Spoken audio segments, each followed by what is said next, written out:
por nada que não corro do perigo, e pra melhor meus amigos eu sou de São Gabriel. Não é por nada que eu não corro do perigo, e pra melhor meus amigos eu sou de São Gabriel, companheiro velho.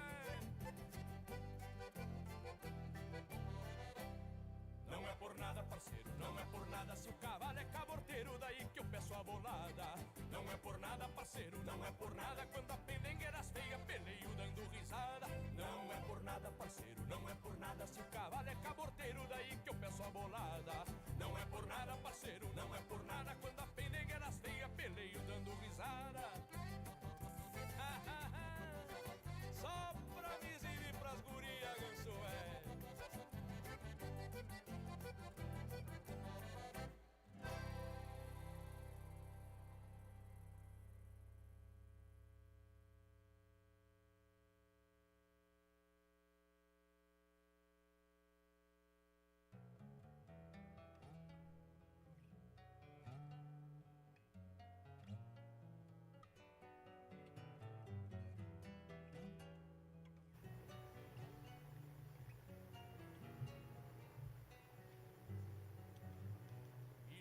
Quando tentona, redomona por supuesto, retoçando no cabresto, pra uma sova de bordona.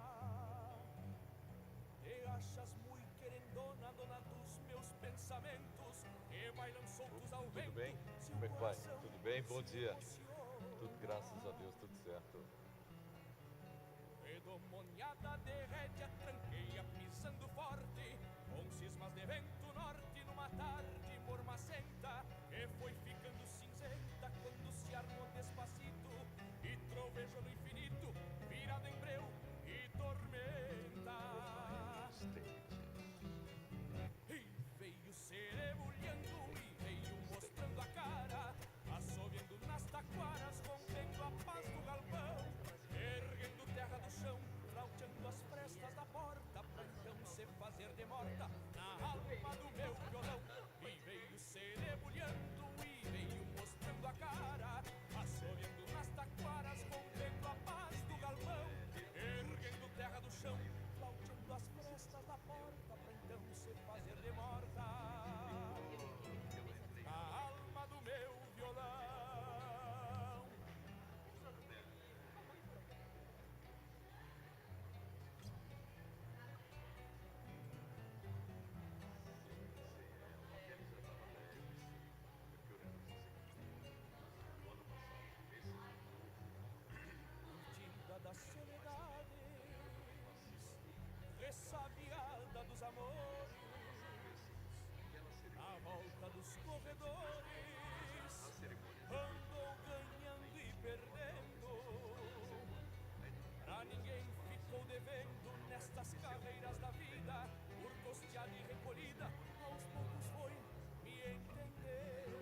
chuca torto, eu era íntimo do morto, pero mucho mais da viúva.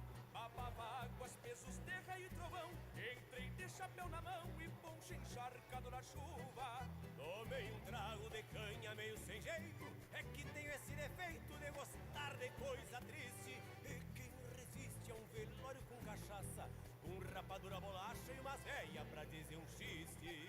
Areia sala, arrastando as nazarenas, corre o zóio na morena, chorando embaixo de um véu. Tinha um gaiteiro vaqueiro das horas bravas, que floreava uma pianada pedindo as bênçãos para o céu. Não chora, linda, não chora, minha querida, porque a saudade é um mal que o tempo cura. Não chora, linda, não chora, minha querida, que nessas voltas da vida a gente acha o que procura. Não chora, linda, não chora, minha querida, porque a saudade é um mal que o tempo cura. Não chora, linda, não chora, minha querida, que nessas voltas da vida a gente acha o que procura.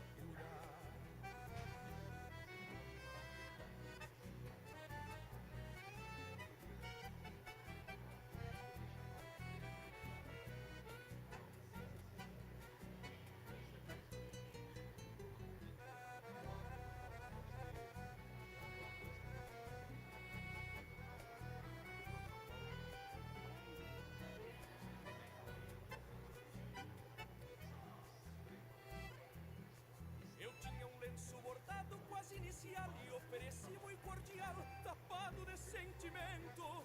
Não te preocupa que os amigos são pra isso, fica aqui meu compromisso de amparar neste momento. Vendo a quietude que negaciava o ambiente, fui para o lado de um parente falando que era preciso. Me deem licença que eu conheci o finado, sei que ia querer o coitado, que eu cantasse de improviso. Juntei o sombreiro ao peito e saquei um verso da goela. Sentido eu faço este verso em respeito ao falecido, que era muito meu amigo desde os tempos de guri. Se agora me encontro aqui pra te dizer por inteiro, pode ir-te embora, parceiro, que a viúva eu cuido pra ti. Não chora, linda, não chora, minha querida, porque a saudade é um mal que o tempo cura. Não chora, linda, não chora, minha querida, que nessas voltas da vida a gente acha o que procura.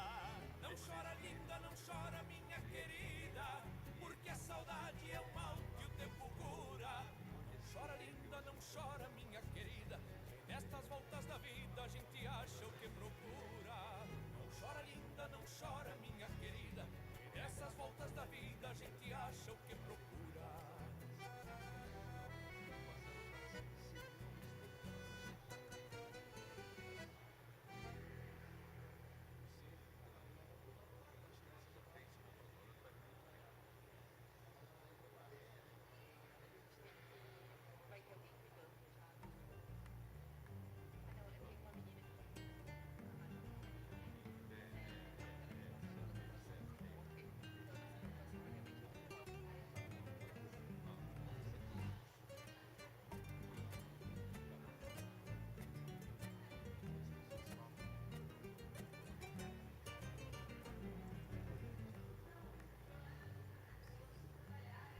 Esse meu jeitão antigo de falar de pingo bueno, égua que esconde o toso se arrastando no sereno. É uma estância de fronteira com paraísos copados, é um pala feito bandeira num verso de cacho atado. Quando as ânsias pedem vaza pela vista galponeira, numa marca chimarrão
de sol quente, debochado e sem costeio.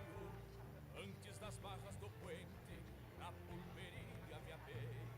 Retomo um verso gaúcho, rimas que achei na estrada, e em curto tempo e distância, nesta milonga botada. E esse verso flor e truco, alma de raça campeira, bajola de cacho atado, como quem sai pras carreiras, vai sustentando o que digo, a sina que Deus lhe deu. Quando falo do Rio Grande, falo de um pago que é meu. Um verso de cacho atado, em Seis Marias na essência, sangue crioulo templado, na mais nobre procedência, um sotaque fronteiriço que fala alto por nós, quando se afirma um ofício no timbre forte da voz.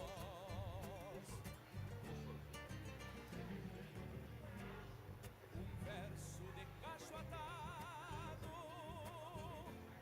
em Seis Marias na essência, sangue crioulo templado, na mais nobre procedência, um sotaque fronteiriço que fala alto por nós, quando se afirma um ofício no timbre forte da voz.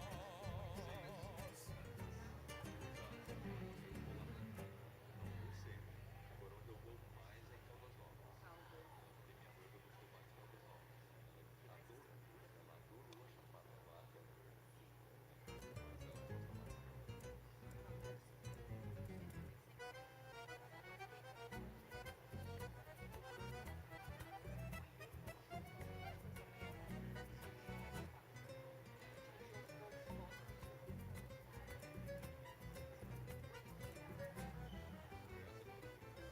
O zaino negro tapado se cascou com os meus arreios.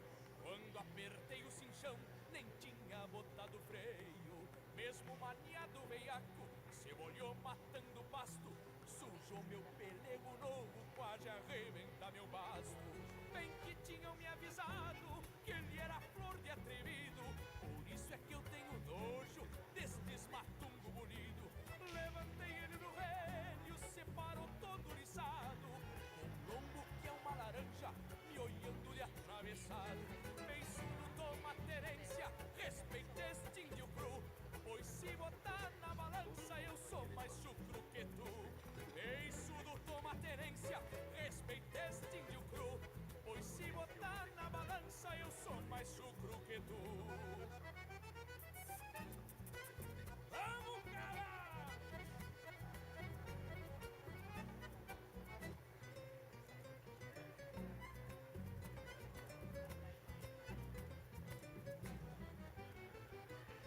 Eu todo de pilcha branca, faceiro qual ganso novo, em louco pra me luzir, pra o chinaredo do povo.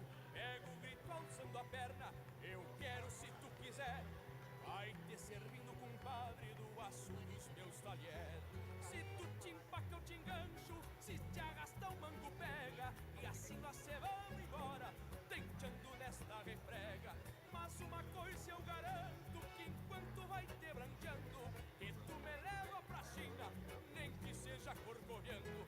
Beiçudo, toma tenência, respeita este índio cru, pois se botar na balança eu sou mais chucro que tu. Beiçudo, toma tenência, respeita este índio cru, pois se botar na balança eu sou mais chucro que tu. Pois se botar na balança eu sou mais chucro que tu. Se tu pesar bem na balança eu sou mais chucro que tu. Que areita escroncho. A gente entra às 7h30 da manhã e sai 10, 11 horas da noite. Tá legal? É essa batida. Tá legal? Obrigado.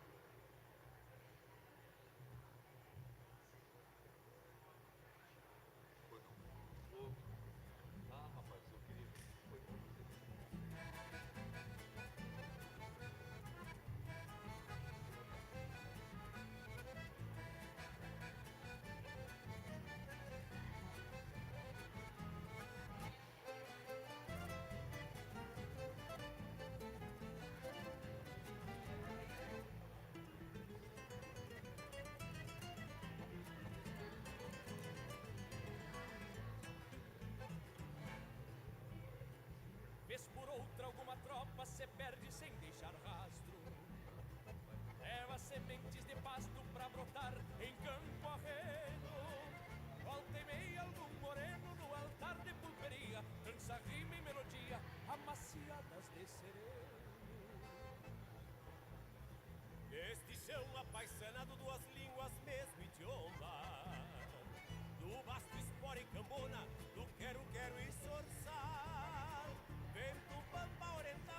Senhoras e senhores, tudo bem? Muito bom dia, sejam bem-vindos.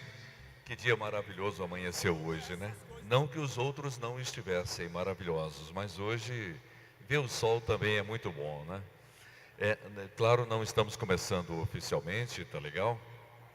Mas só para vocês saberem, esse QR Code que está aparecendo aqui no nosso telão, você pode apontar o leitor de QR Code do seu celular nesse QR Code e se cadastrar, porque a mútua, no intervalo entre a palestra do Rattan e do Marcelo Taz, eles farão um sorteio de uma bicicleta e uma adega, tá legal? Então vocês já podem fazer o cadastro agora, só apontar o QR Code do seu celular e se cadastrar, tá bom? Muito obrigado pela atenção.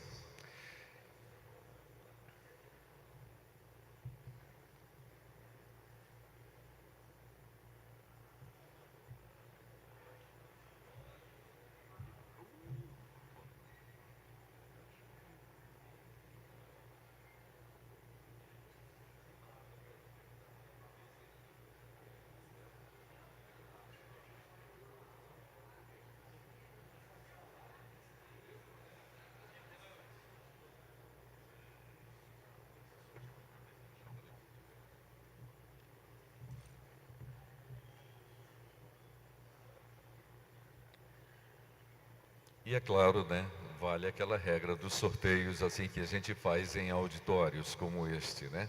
A pessoa, para poder levar o presente para sua casa, tem que estar presente, tá bom? Então não adianta nada você fazer o QR Code e sair. Se o seu nome for chamado, a gente passa para o outro, tá bom?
Silvia, por favor, eu tenho que falar uma coisa com você.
Senhoras e senhores, muito bom dia. Ainda não é o início oficial dos nossos trabalhos, tá bom? Só para aqueles que chegaram depois, é um aviso, esse QR Code, coloque o QR Code lá, obrigado. Esse QR Code é um QR Code que você deverá apontar o leitor de QR Code do seu celular e fazer o cadastro, pois a mútua do intervalo entre uma palestra e outra fará o sorteio de uma bicicleta e uma adega, tá bom? Aquela regrinha básica, né? A pessoa deve estar aqui para poder levar os prêmios, tá ok?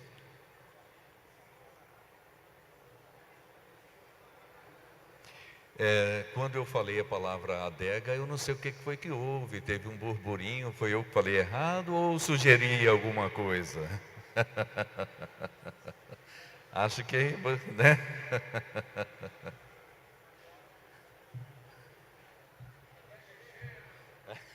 Eu sabia que vinha coisa desse gênero, eu sabia. Não, Sérgio, não vem não.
Meus amigos da técnica, o pessoal está falando que o QR Code só fica nesse telão aqui, nos laterais não está ficando, é assim mesmo?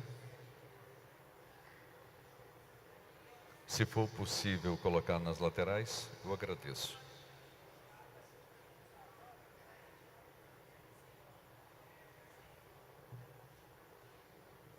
Presidente Nancy, tudo bem? Obrigado, presidente. Obrigado.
Senhoras e senhores, muito bom dia.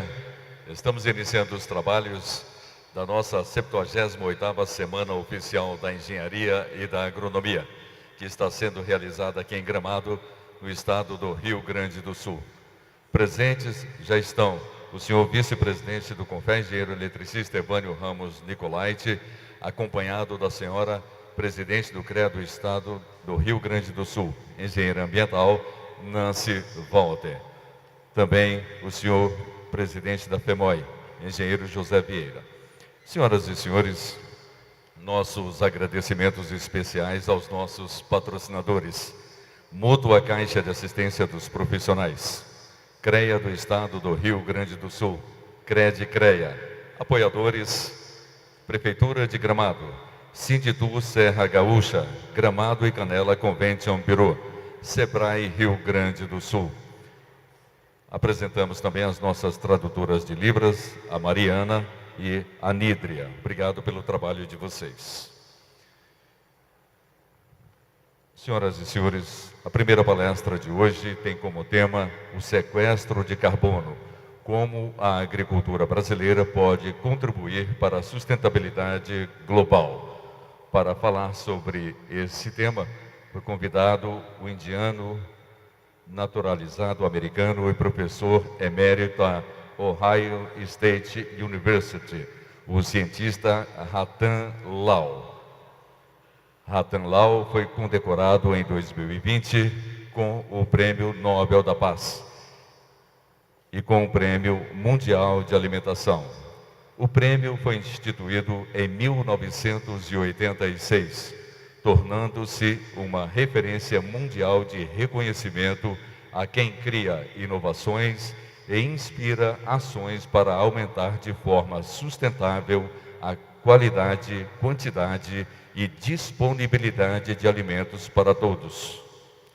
Ao longo de sua carreira de mais de 5 décadas e em 4 continentes, o Dr. Lau promoveu técnicas inovadoras de economia de solo, beneficiando os meios de sustentabilidade, subsistência e de subsistência de mais de 500 milhões de pequenos agricultores, melhorando a segurança alimentar e nutricional de mais de 2 bilhões de pessoas e economizando centenas de milhões de hectares de ecossistemas tropicais e naturais.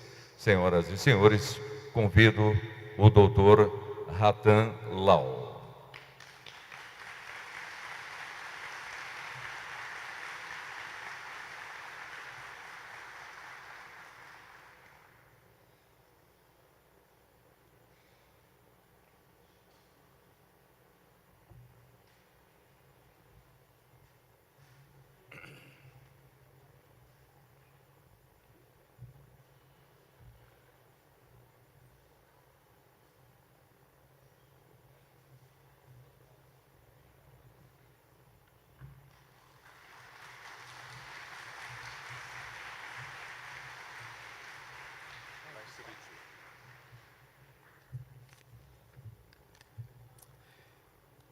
Good morning.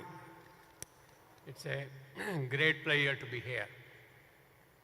I have never seen such a grand and so superbly organized conference involving 5,000 engineers and scientists from throughout the continent and especially Brazil.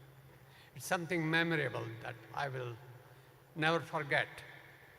And for this great honor and privilege, I must thank a few colleagues, Engineer Joel Kruger, Engineer Nancy Walter, Engineer Luis Lucchesi, Engineer Flavio Bolzan, Engineer Francisco Lira, and Ms. Silvia Grardi. I'm very grateful for your support and help.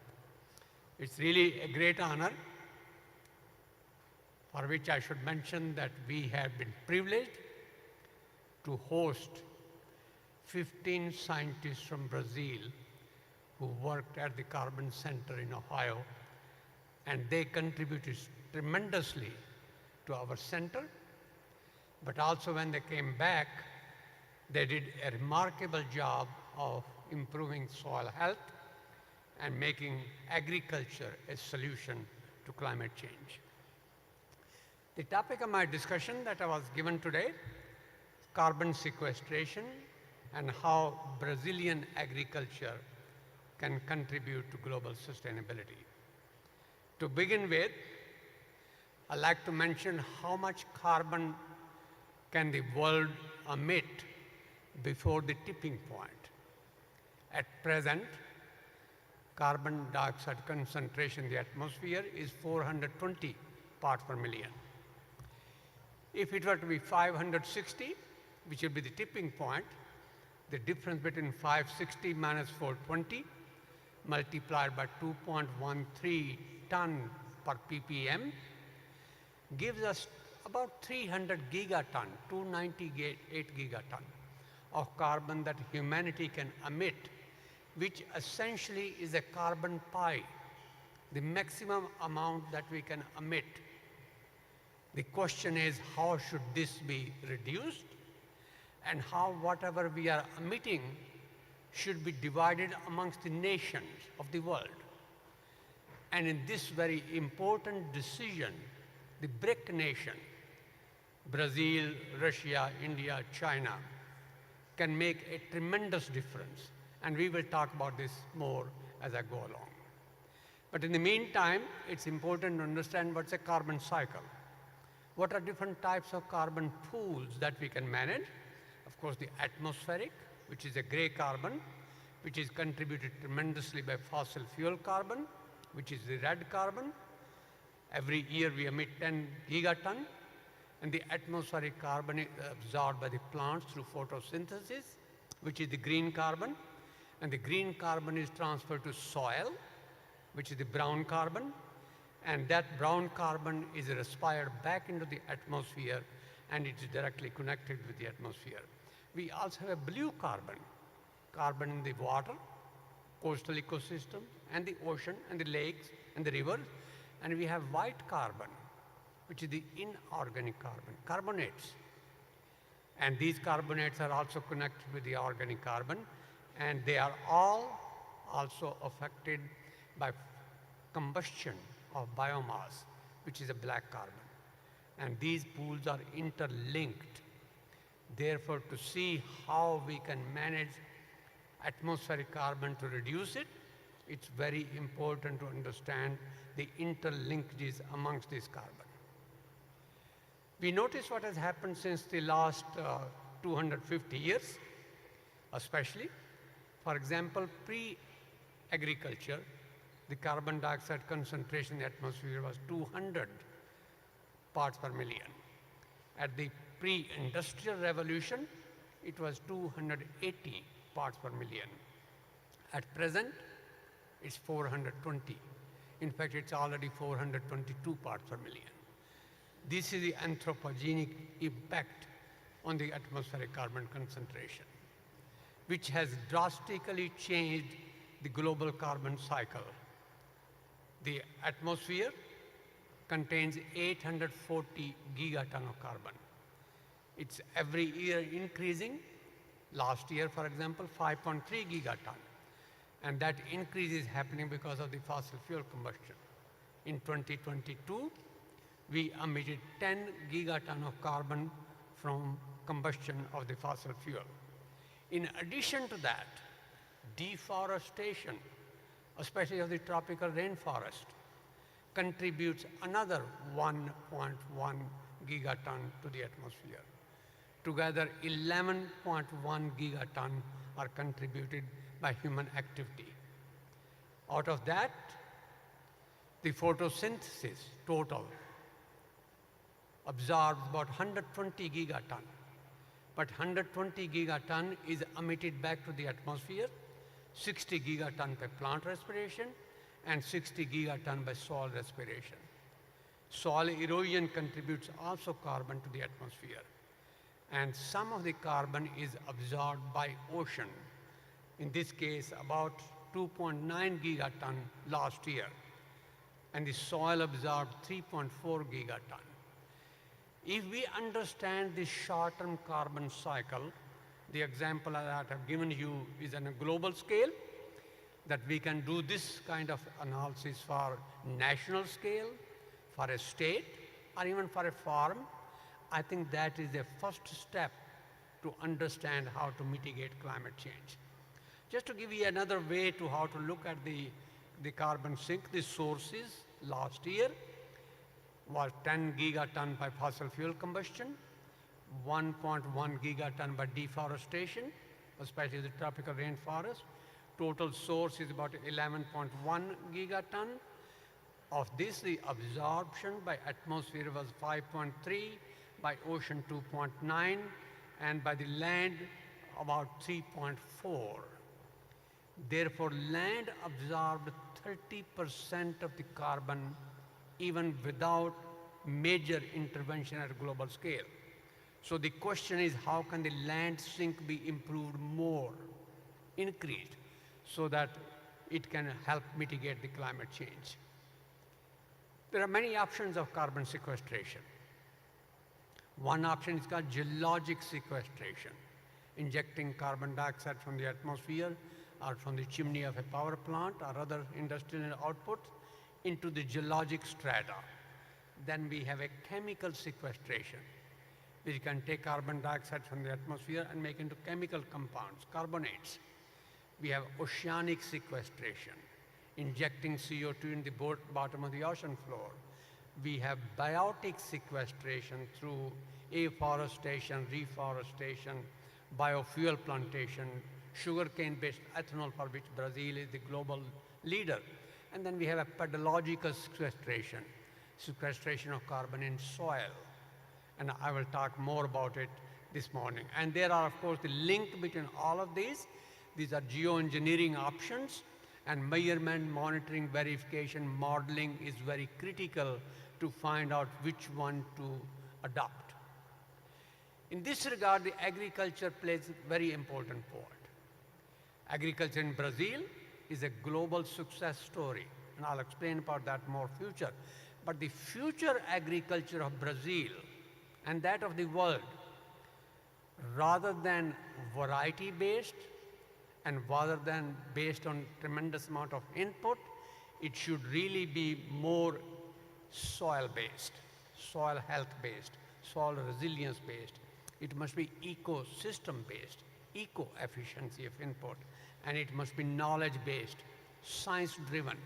The idea is to produce more from less and to make agriculture a solution. A solution in which soil becomes a sink of carbon.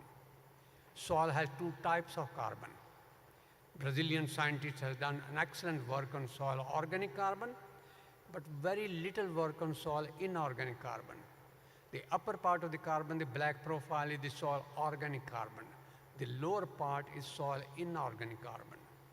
And soil inorganic carbon on a global scale is a very large component. It constitutes about 950 gigaton in 1 meter depth, compared to 1550 gigaton of the organic carbon. But so far we have ignored that, and I'll come back to it in a minute. The constituents of soil carbon pool, therefore, are two: organic and inorganic. The organic carbon has various formulations like live, undecomposed, decomposed matter, protected and unprotected, dissolved organic carbon, particulate organic carbon, macroorganic carbon. Then we have inorganic carbon, which is pedogenic and lithogenic. Lithogenic is formed from the rocks by weathering. Pedogenic is formed through soil processes, formation of secondary carbonates, which is also a carbon sequestration. And there's a link between the two. The organic carbon decomposes, releases CO2. CO2 dissolves to become carbonic acid, and carbonic acid precipitates to become carbonates. And this is a kind of research that is not done extensively, neither globally, especially in Brazil. And I hope that will be done. Secondary carbonates which precipitate in the soil look like this. They can be a film, or they can be nodules that you can see. And when we put fertilizer, nitrogen fertilizer in particular, it can impact SiC, inorganic carbon, and release carbon dioxide in the atmosphere. Therefore, proper use of nitrogenous fertilizer is very important to moderating the emission of carbon dioxide from inorganic carbon. This is a part of research that engineers should do more, because the management-induced changes in soil organic carbon, inorganic carbon, and organic carbon both are very important component to the atmospheric carbon pool, which need to be studied and accounted for. Unfortunately, till now, we have ignored management changes.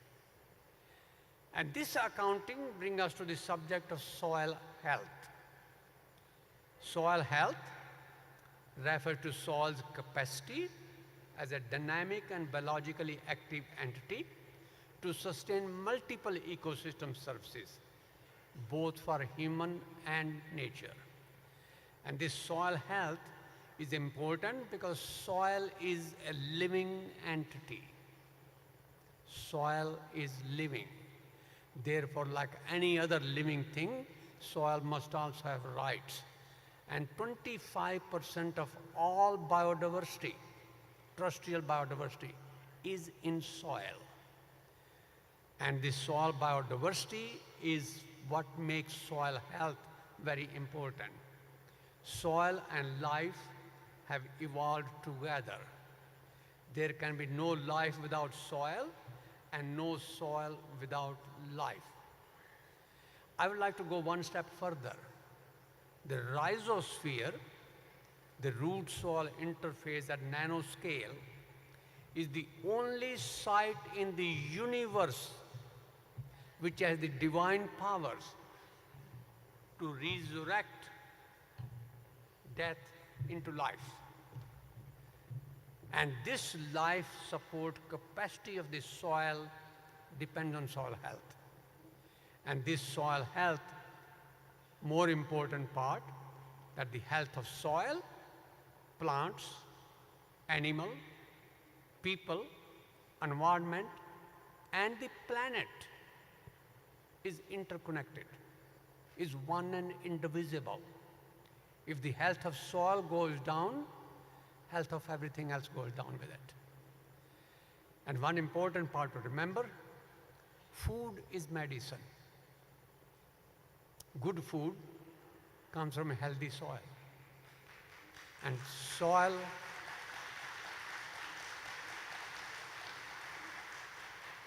organic matter content of soil is really critical. I'd like to go one step further. I'm writing a book at the moment with a colleague, a doctor, a medical specialist in cancer, in which we say when food is good, medicine is of no need. When food is poor, medicine is of no use. And this is where the importance of soil health lies. The human health, soil health, planetary health is interconnected. And the major component of this soil health is soil organic matter content.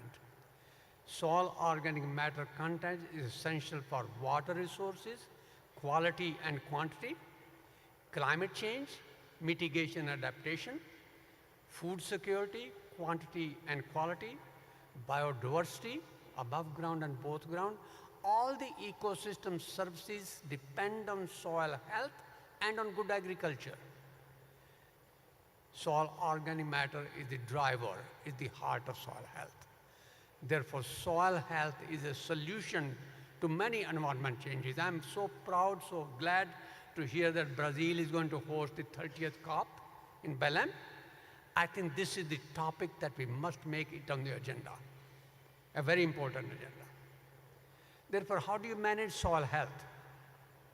Through regenerative agriculture, through digital precision agriculture, through artificial intelligence, robot, drones, through biofortification of crops, soil, water, air, energy nexus, building the new soil, urban soil-less farming. All of these are very important components to make soil a sink for atmospheric CO2. When you convert a forest or savanna or cerrado into agriculture, within the few years, maybe within 10 years, the soil organic matter content can decrease to about 50% of what it was under initial conditions. If the soil is also prone to erosion, accelerated soil erosion, then soil organic carbon keep decreasing. If you can stop soil erosion, the organic carbon content stabilizes. And if at that point you adopt better agriculture, such as conservation agriculture, soil organic carbon can go up. Within about 25 years, it can reach another equilibrium. At this point, maybe you adopt cover cropping, organic carbon content can increase further. And in many soils which have some limitations, such as the soils of Cerrado, which have acidic condition, low phosphorus, low calcium, magnesium, it is very possible to take soil organic carbon content beyond the initial level. If we understand this carbon dynamics over a long period of time, under field condition, under on-farm condition, it is possible to determine the carbon sink capacity.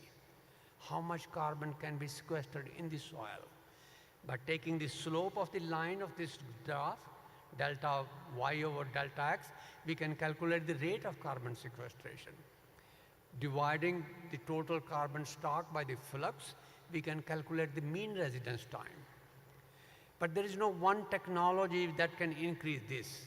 There's a range of technologies, such as conservation agriculture, biochar, agroforestry, desertification control, afforestation, pasture management, pasture restoration, water conservation, farming system. But each one of these technology also have a carbon footprint, carbon energy required, and that footprint must also be understood to find the net rate. Therefore, what is the best agriculture? What should be the most modern agriculture look like? A modern agriculture should have an improved variety. Compared with short statured variety, now we are looking for a variety with more biomass. But more important, we are looking for a plant that we can communicate with, a plant that can develop molecular-based signal when under stress. Therefore, we can detect those signals. A plant which has a very large root biomass, a plant which has a root system with mycorrhiza. This plant should be grown with no-till farming, with crop residue mulch, with a cover crop. This plant crop should be grown in association with trees. We must integrate crops and trees with livestock so that we have a complete system. The soil must receive improved biodiversity. The soil should become disease suppressive so that the need for input of pesticide decreases. And we must have integrated nutrient management. If additional nutrients are needed, the phosphorus, nitrogen, potassium, zinc, water, it should be applied directly to the plant roots through drip fertigation so that the nutrients and water are completely absorbed by the plants and they do not leak out into the environment. And this is what the modern agriculture will look like. To produce more from less, improve eco-efficiency. We must think about conservation agriculture, no plowing, crop residue mulch from a cover crop, growing a cover crop which is perhaps leguminous, which fixes nitrogen, and the slogan is CNPK. C before NPK. C means carbon, improve soil health, rather than NPK. The focus of NPK will decrease as the C amount in carbon increases in the soil. These are some of the experiments we did in Africa. I did in 1971 on no-till farming in Africa. Unfortunately, as against what you have done in Brazil, African agriculture is still the same as it was in the 70s. Therefore, Brazil's example should be adopted, promoted, and implemented in sub-Saharan Africa. It needs to be done. We must think about nature-positive agriculture. Nature-positive agriculture means protecting, managing, and restoring soil health, recarbonizing the soil and the vegetation, improving water quality and renewability, adopting negative emission farming, negative emission, not zero emission, negative emission farming, reducing input of chemicals, using biostimulants and organic amendments, promoting a biocircular economy, supporting the One Health concept, which I explained to you a moment ago, using digital innovation, precision agriculture, rewarding farmers for ecosystem services. If you do not reward farmers, nothing will happen. Farmers are the greatest steward, we must reward them. And we must promote education, which is soil and environment oriented. Soil is like a bank account. There is no difference between soil and a bank. Just like in a bank, you must increase your bank account. That means what you deposit is more than what you withdraw. Similarly, in soil, the gains of carbon must always be more than the losses of carbon. That is the positive carbon budget. It's based on the law of return. The law of return states that anything taken from soil must be returned back to the same place in one form or the other. Unfortunately, in developing countries, we have just the opposite trend. What we put into the soil is always lower than what we take out of the soil by erosion, by decomposition, by leaching. And this is the transition we must make. Brazil has been successful, and hopefully Brazil can promote their success in Africa and elsewhere. I must say something about negative emission agriculture. I hear agriculture should be emission neutral. It has to be more than that. When we are talking about industry, whether it's a machine industry, whether it's a Sony electronic industry, whether it's a chemical production industry, yes, they should be emission neutral. Agriculture has to be a lot more than that, much more than that. We must have a positive agriculture budget. The goal is not zero emission, goal is negative emission. Reduce emission as much as possible. 1 megagram, 1 metric ton of carbon invested in agriculture should produce 10 times more, maybe 12 times more. Emission negative is the possibility which we are looking for, not zero emission. That brings me to the subject of carbon farming. Growing carbon as a commodity, just like you grow cotton, soybean, poultry, dairy, beef, you also grow carbon, which brings you income. So growing soil carbon as a farm commodity that can be traded and that brings income to the farmer. This is a new crop.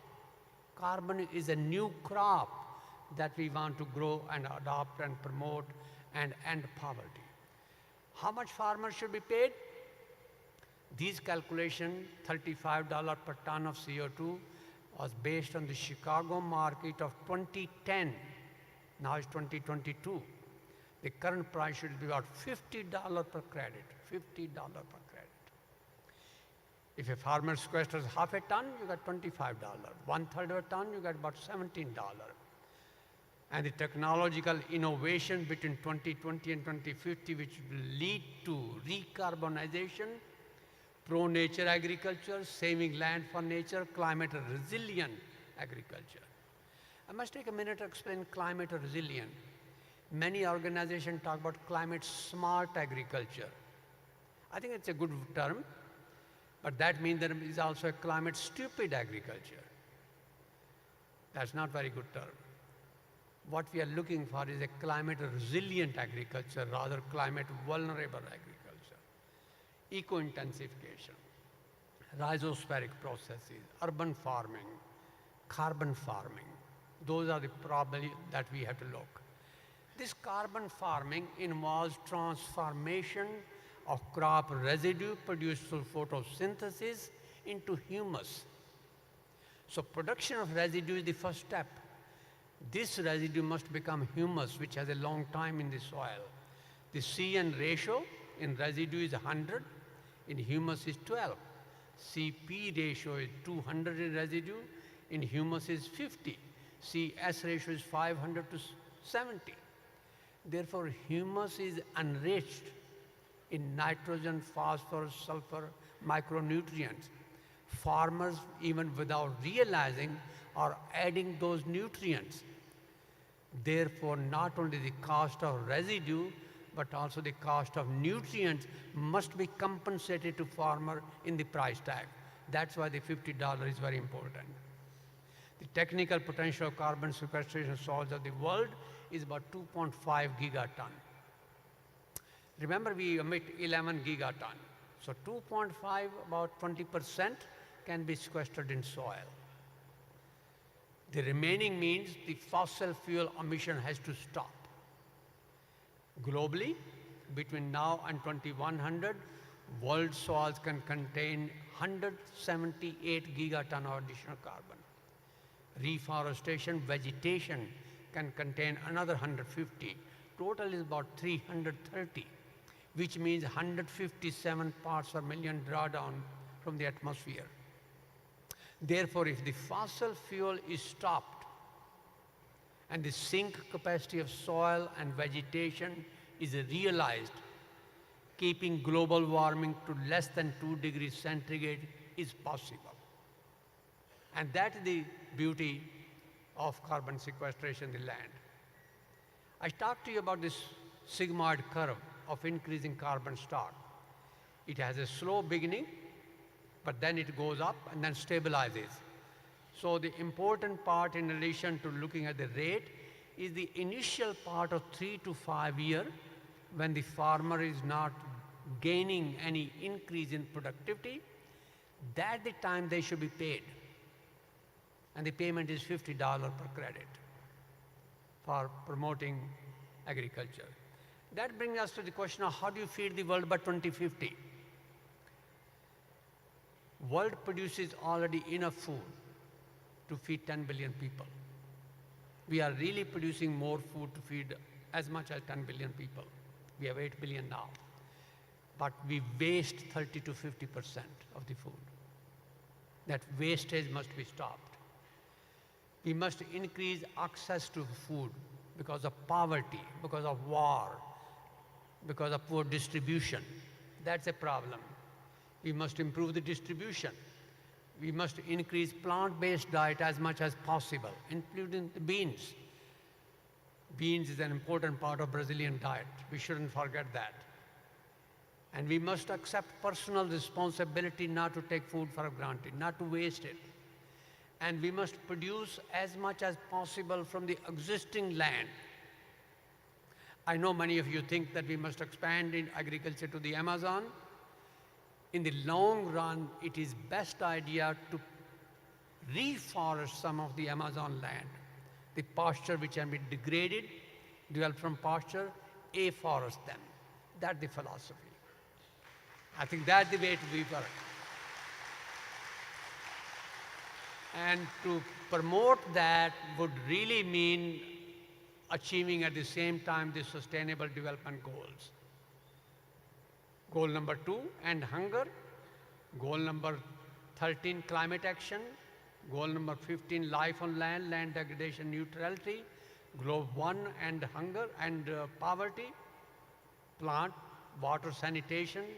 Many of those goals exactly depend on soil, but unfortunately, the world soil does not appear in the primary language of any of the sustainable development goals.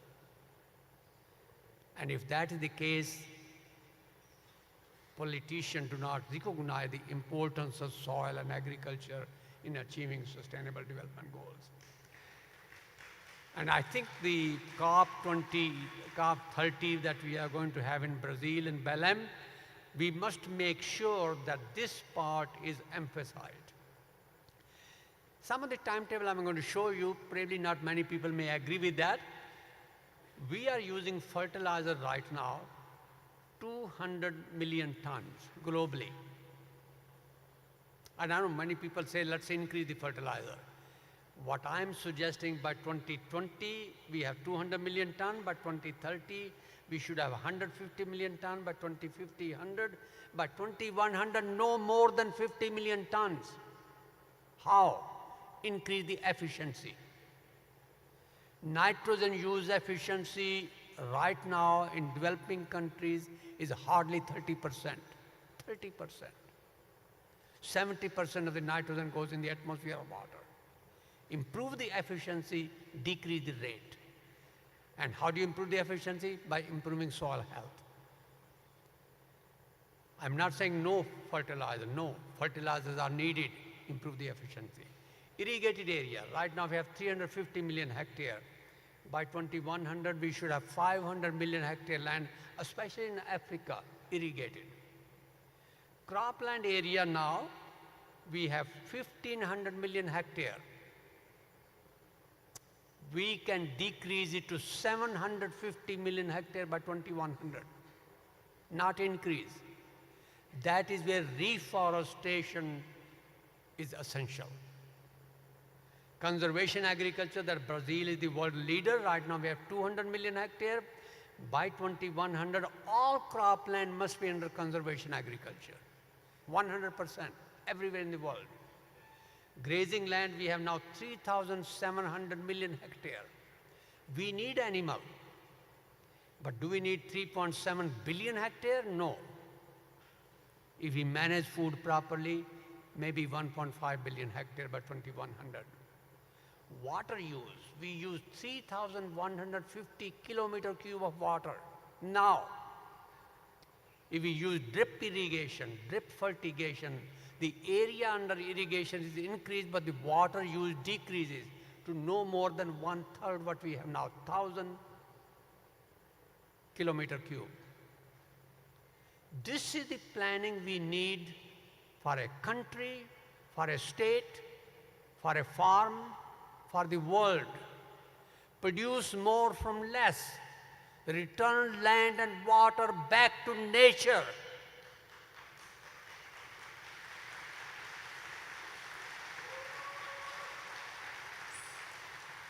And at the same time, you can increase productivity.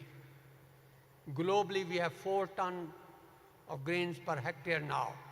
There is no reason why it should not be 8 tons per hectare. This is what is called producing more from less on the basis of science. And that's the agenda I'd like to see, promote, and really advocate for COP30 in Belém through BRICS. Now, coming to Brazil. The world agriculture powerhouse is Brazil. Since 1960, Brazil transformed from a food importer to the largest net food exporter of the world. Congratulations.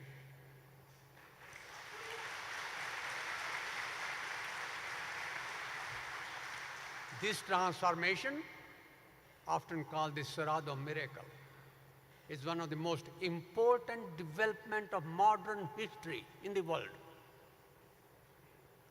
And Brazil is now among the top 5 world producers of some 36 agricultural products. 36.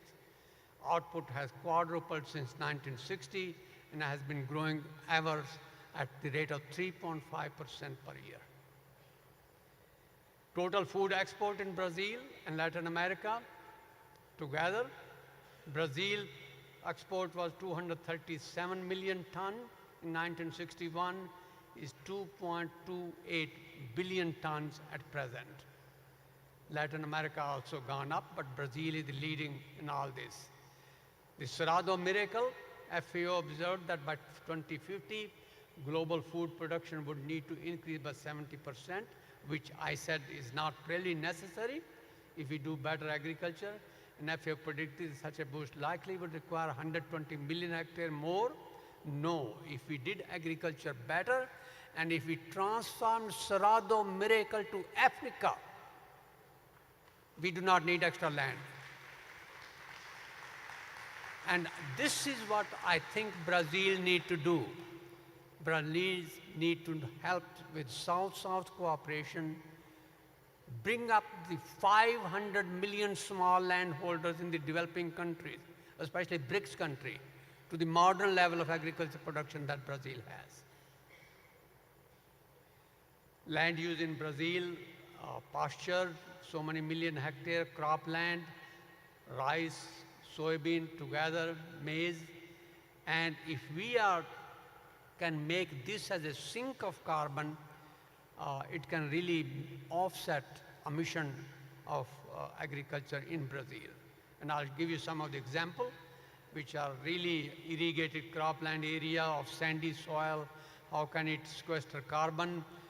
Mangroves in Brazil have a tremendous high capacity of carbon sequestration at the rate of 222 grams of carbon per meter square per year. And Brazil mangroves are tremendous sink both for soil and biomass, with a total capacity about 305 grams of carbon per meter square, compared with forest of only 4.5. And that's the blue carbon that I mentioned in the beginning. Potential of secondary forest growth. When you afforest the degraded pasture back into forest, it has a tremendous capacity to absorb carbon, and forest sequester the secondary forest 20 times faster than the original old forests do. Carbon sequester in soils of Cerrado have been studied quite large, and a very high rate of carbon sequester in Mato Grosso. I had a chance to visit there in 2018. Compared with the degraded grassland and nominal management, good management can sequester carbon to almost 0.7 megagram of carbon per hectare per year. There are many examples. Dr. Carlos Seri, late Dr. Carlos Seri, and his son Ado Seri, working at the University of Sao Paulo, Piracicaba, have estimated that pasture restoration average 387 teragram, million ton of carbon can be sequestered. Upper limit is almost double than that. Conservation agriculture, on the average, can sequester 234 million metric ton of carbon. Upper limit of about 329. So Brazil agriculture can be a role model for a sink of carbon sequestration. The ABC plan, 20th of April, that was adopted for the up to 2030. The plan is to build agriculture, restore carbon stock, recarbonize the soil and the biosphere. It's a very good example, something that should be repeated elsewhere. The land area under ABC plan, which is the idea is to improve pasture restoration, crop livestock forestry, adopt no-till farming, biological nitrogen fixation, afforestation, already a targeted land area which can restore carbon in the biosphere. I should briefly mention LISOM, Living Soils of America. This is a program that IICA, based in Costa Rica, San Jose, is implementing how to make soils of agriculture living mechanism to restore carbon, to mitigate carbon dioxide between 10-year period, about 1.1 gigaton per year, adopt best management practices, and promote healthy soil for healthy food. And hopefully in all countries of the Latin America, Brazilian example can be adopted. Especially in Africa, including cooperation with India. And I think BRIC nation together, Brazil, India, China, Russia, could really make a big difference. Future plan for 2020-30 is exemplary. And I think as the success of ABC program develops in Brazil, it needs to be translated and extrapolated and scaled up in developing countries throughout the world.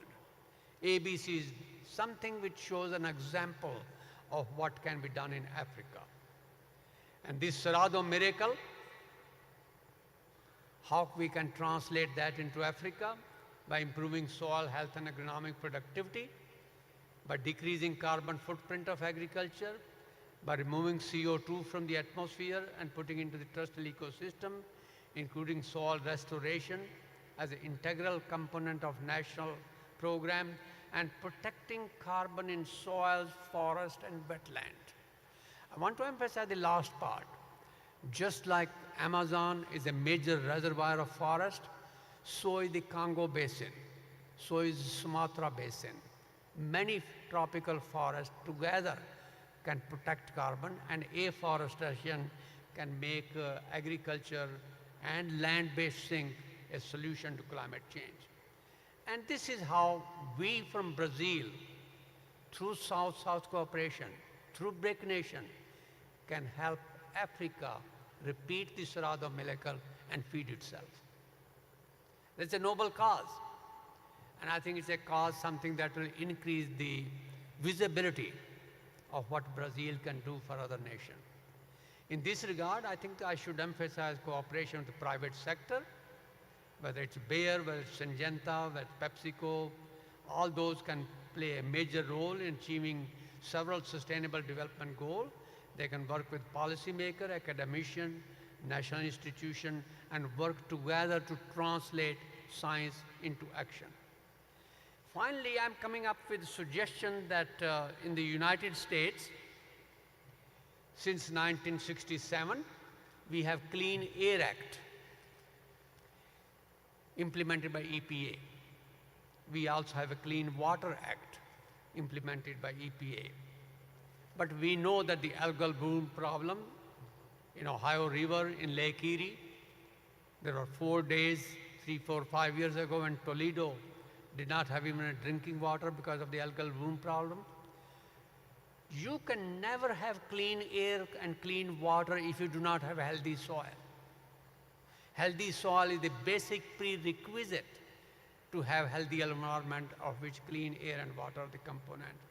Therefore, it's about the right time to have a Healthy Soil Act.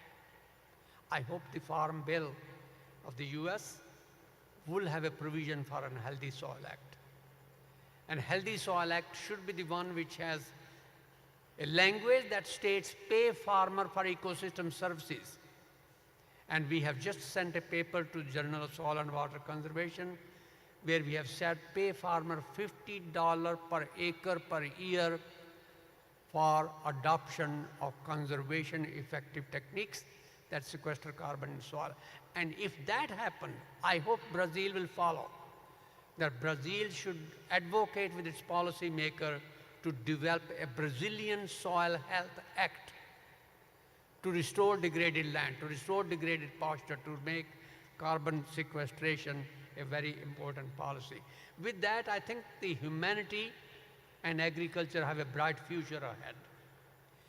I want to repeat that. Humanity and agriculture have a bright future. I know many people think we should be pessimistic. Absolutely not. We have a bright future with science and with the example of what agriculture has done in Brazil. We must make agriculture a solution to environment issue. And we need policies which are pro-nature, pro-agriculture, and pro-farmer. Those policies are critical.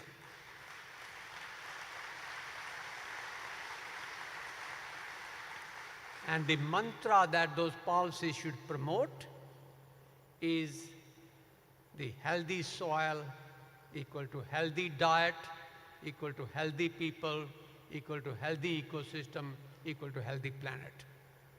And this is the policy that we need to advocate and talk to amongst our policymakers. Finally, I must say that we are very, very proud of many Brazilian scientists who have come to Ohio. Celso Castro, Ricardo Pixoto, Louis Lucchesi, Yuka Sa, Yuri Zin, Carlos Seri, Clever Bradis, many more. We are so proud of them, and I hope that you will encourage some of more to come. This cooperation is very critical, and I hope many of them will come here. Finally, I want to show that we have a carbon farming program at Ohio State, which is a $15 million project. It's funded by FAR, and it involves cooperation with many private sectors, which are listed here. And I thank you for the opportunity to be here.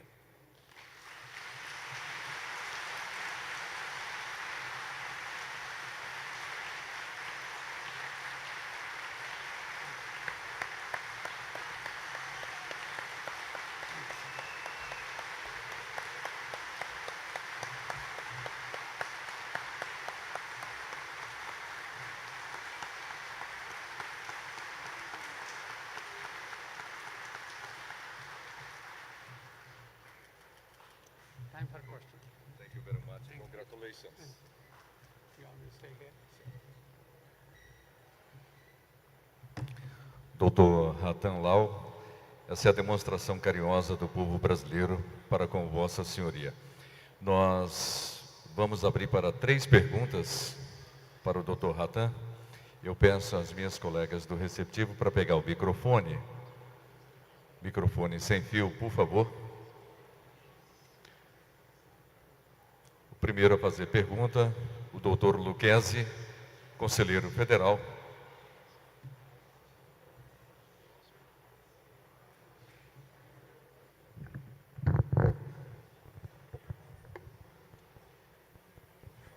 O microfone já está sendo direcionado a Vossa Senhoria.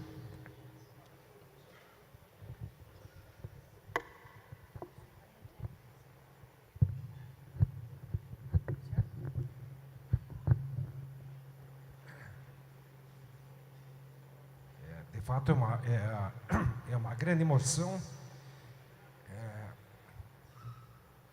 ter o nosso orientador de doutorado presente aqui na 78ª SOEA, e quero cumprimentar pela brilhante palestra.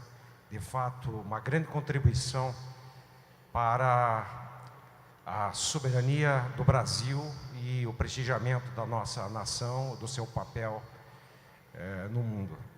Eu gostaria de perguntar, nós que convivemos quase 4 anos na Ohio State University, para compartilhar sua visão com os nossos compatriotas aqui presentes, qual a sua visão do papel da educação em todo esse processo?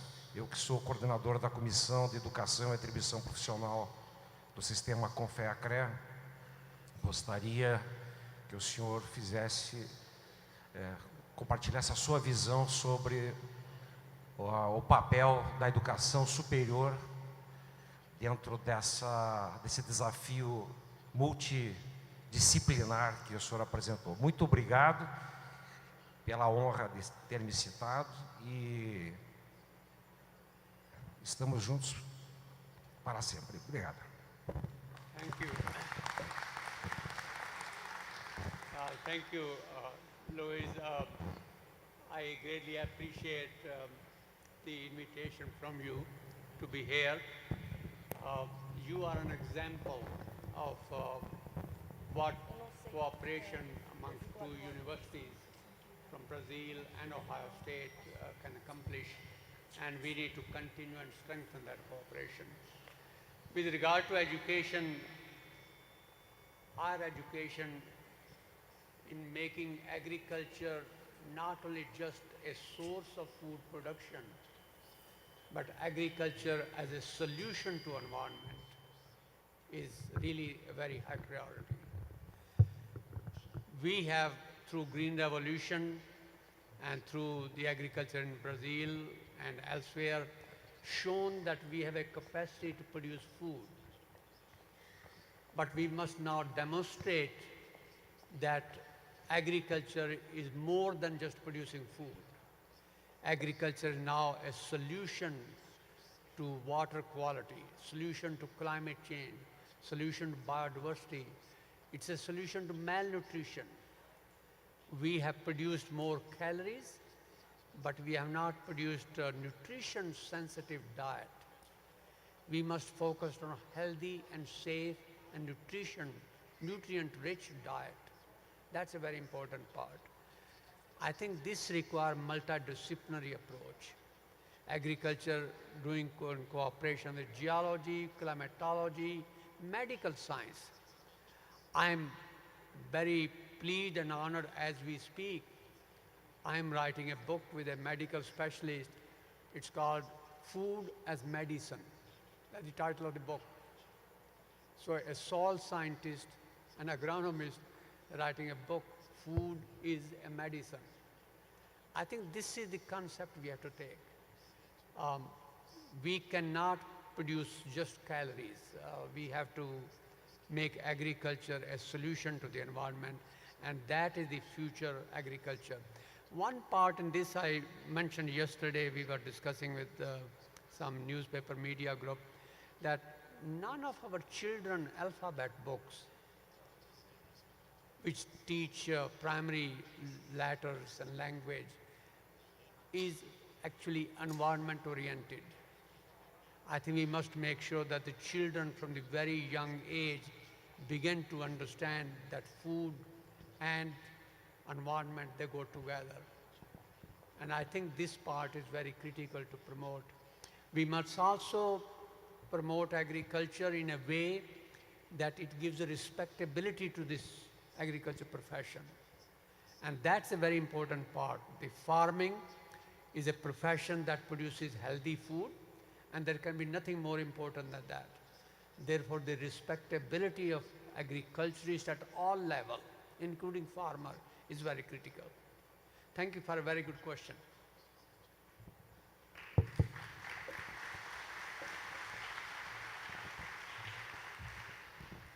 Nós temos mais um inscrito, por favor, diga o seu nome, por gentileza, para que o público possa saber. Pois não. Professor Henrique Leite Chaves, da Universidade de Brasília, engenheiro agrônomo. Eu quero dar os parabéns ao professor Lau. Estou o reencontrando depois de muitos anos. Eu me lembro que, ainda estudante de agronomia, lá em Brasília, no Cerrado Brasileiro, nós tivemos também a sua presença, ainda como cientista jovem, contribuindo para o desenvolvimento do Cerrado, como o senhor bem colocou. E a minha pergunta diz respeito à sua excelente apresentação, que nos brinda hoje aqui no SOE, no seguinte sentido: o senhor mencionou que os BRICS, que são os nossos países em desenvolvimento mais importantes do mundo, e a contribuição da agricultura brasileira, que é inquestionável, como o senhor mesmo disse, como nós, como BRICS e como países em desenvolvimento, conseguiríamos estabelecer uma agenda de sequestro de carbono e de ataque às mudanças climáticas dentro dos nossos países e mostrando ao mundo que nós seríamos capazes de, com um processo de padronização, certificação, implementação e pagamento por serviços ambientais, mostrar ao mundo que a agricultura brasileira e a agricultura tropical poderá sim ser uma das soluções para esses problemas climáticos, hídricos e do solo, que o senhor, e de, inclusive fome humana, que o senhor mencionou. Muito obrigado pela palestra e pela presença.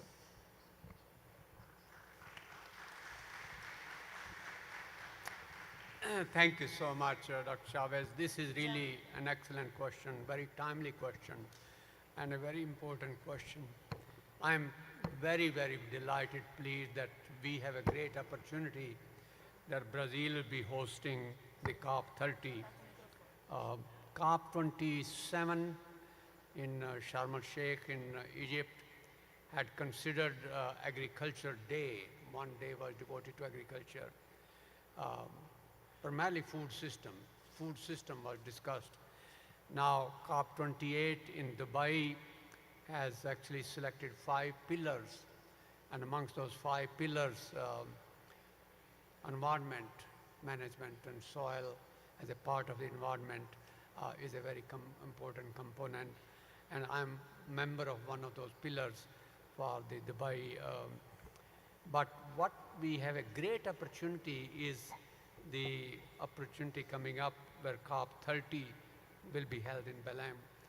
And that gives Brazil to take a leadership role amongst the BRIC nation, Brazil, Russia, India, China, along with the MINC nation, if I may say so, combine those two together also, where we show that agriculture in developing world, which has not been given as much emphasis in the past as it deserves, and the productivity still in these countries is low, and it should not be. It should be at a very high rate. In fact, even at a higher rate. Brazil has shown that the soybean production in Cerrado is at a higher rate than that in Midwest in the US, in Ohio, definitely.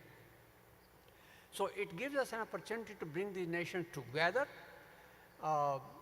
and develop a common agenda to implement a program that really, through agriculture, through better soil management, through translation of science into known science interaction. Remember the diagram I had shown what a plant should be, how the soil management should be. Keep something like that as a role model and see how we can recarbonize the biosphere, soil, vegetation, degraded lands. We have in the developing countries of the world almost 2 billion hectare degraded lands. 2 billion hectare. And these 2 billion, on a global scale, it's 1/3 of the entire territory of this earth which is degraded.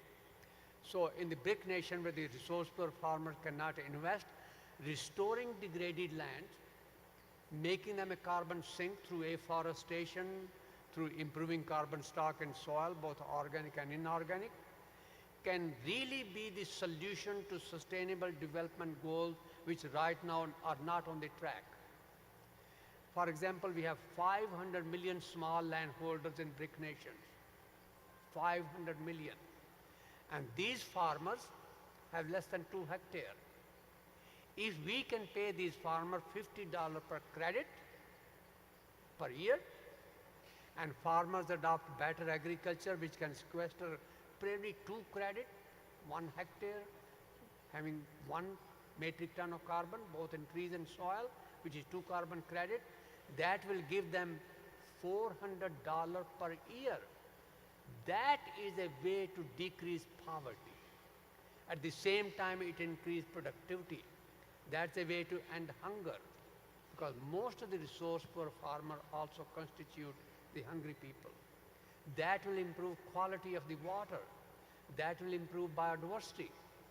That will improve life on land. That will improve institutional capacity.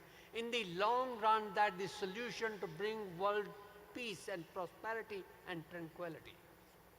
The solution to peace is to agriculture.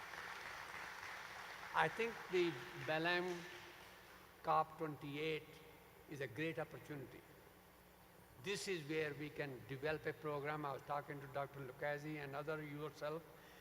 We should have right now a plan where we have a committee of scientists and planners, develop an agenda to implement it, not talk about it, not just slogan, action. And we can transform the world.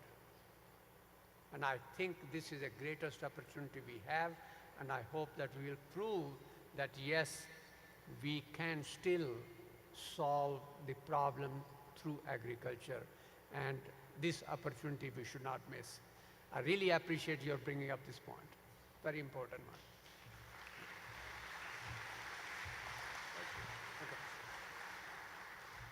Temos a terceira e última pergunta, por gentileza. Cite o seu nome para que possamos conhecê-la. Obrigado. Obrigada pela oportunidade. Meu nome é Tangriane Simeone Assima, eu sou vice-reitora da Universidade Tecnológica Federal do Paraná e sou engenheira agrônoma, fui aluna do Dr. Lucchesi. Primeiramente, eu gostaria de parabenizar o senhor Dr. Lau pela excelente palestra e agradecer muito aos organizadores por ter nos oportunizado assistir-nos tão importante compartilhamento de conhecimento. Dr. Lau, nós temos no Brasil o grande privilégio, assim como países da África, que o senhor mesmo citou, de podermos fazer um ou mais cultivos. E aí, nesse processo, surge, recentemente, a tecnologia de integração lavoura-pecuária, Integrated Crop Livestock Systems. Mas o que acontece? Ela é uma tecnologia muito poderosa para justamente aumentar os teores de carbono em solos do cerrado, por exemplo, em que na entre-safra, quando não existe um pingo de chuva, consegue-se produzir, incorporar carbono via as plantas C4, como a braquiária, e além de tudo, gerar renda para os produtores. Assim sendo, praticamente a gente faz a melhoria do solo, incorpora carbono sem aquela necessidade do input de subsídios que o senhor mesmo sugeriu, durante o processo de construção do solo.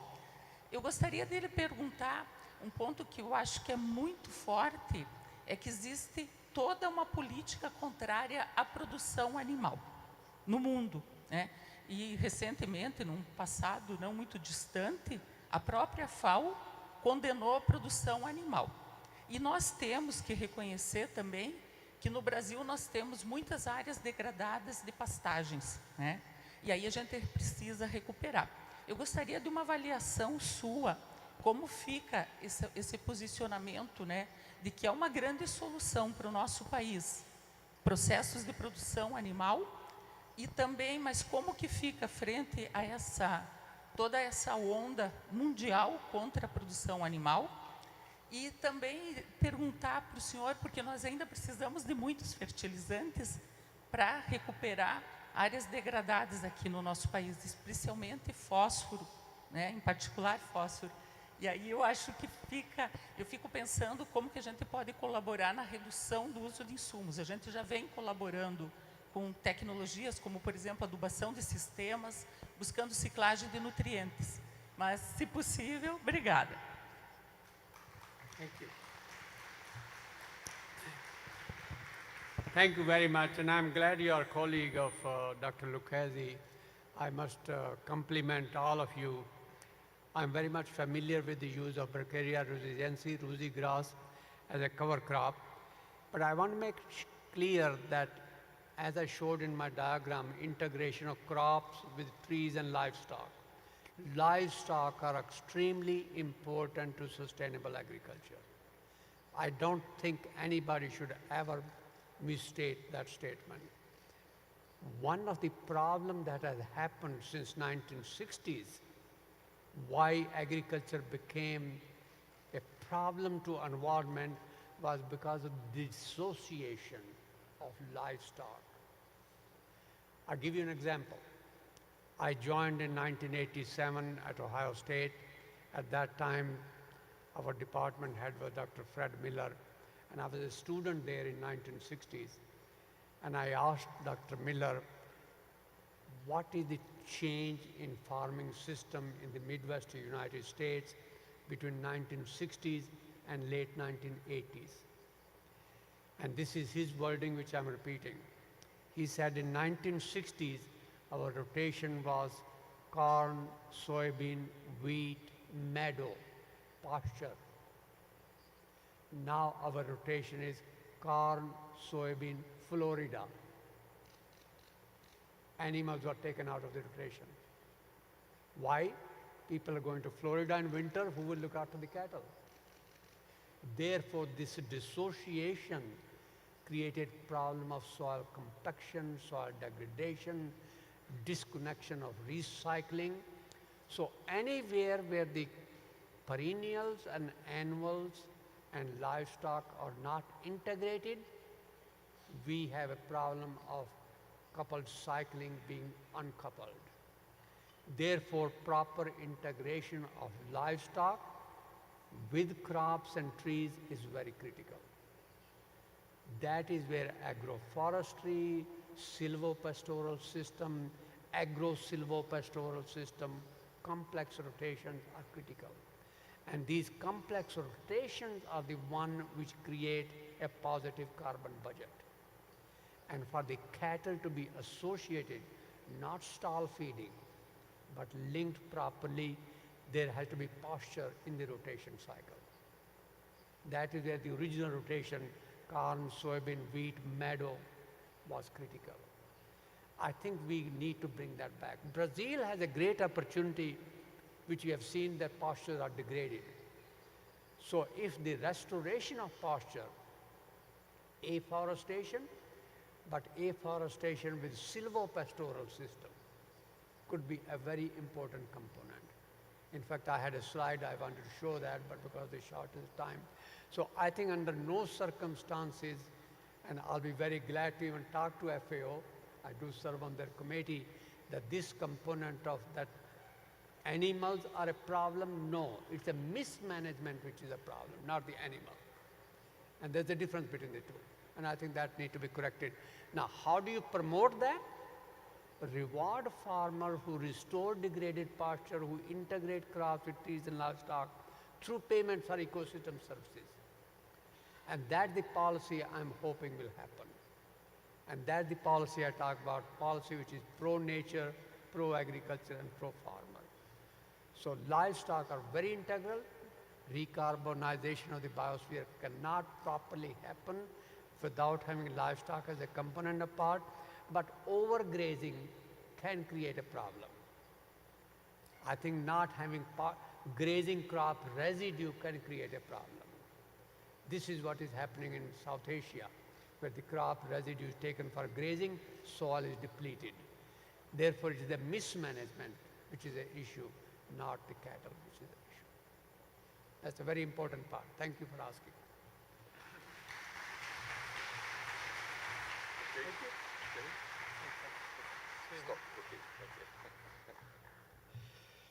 Queremos agradecer ao Dr. Rattan Lau.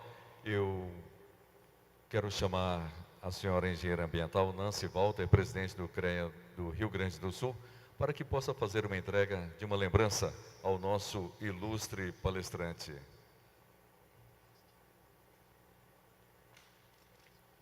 Enquanto a doutora Nancy Walter vem, acompanhada do conselheiro federal Lucchesi, eu comunico a todos que não precisem se apressar para devolver os fones de tradução. Temos até o meio-dia, às 13 horas, para fazer isso, tá bom? Nós teremos em seguida um sorteio, a palestra do Marcelo Taz. Permanecemos como estamos.